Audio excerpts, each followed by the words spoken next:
Kuya Bronson Piña, my humble present to you the newly elected Vice President from the Barrios Club of Central Visayas Region 7 and the Vice Governor of Central Visayas Region 7, affiliated to the Fraternal Order Eagles Philippine Eagles Incorporated, the National Vice President Kuya Bronson Piña. They are the officers and club and region. They are now ready to induction. The solemnity of this event, mga kuya natin, Kylie Olsan. Okay, I would like to request everybody to raise your right hand.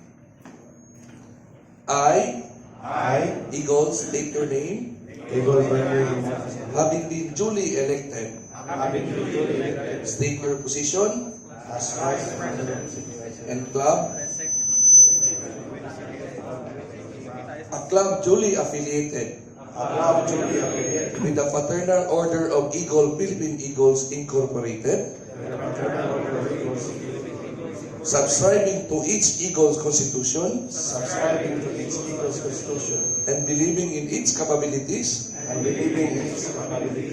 as a self-reliance, first Philippine-born, fraternal socio-civic organization,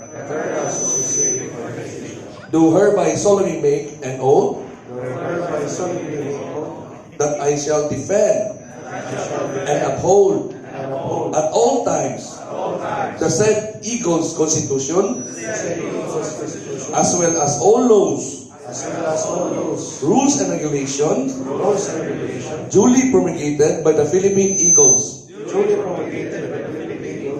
and I shall consciously uphold at all times the Eagle de la Cadisa and Moral Code of Ethics as the ultimate measure of my conduct and judgment relatively to my dealing with the Philippine Eagle, my region, club, and with my fellow Eagles. So help me God. Congratulations. Thank you.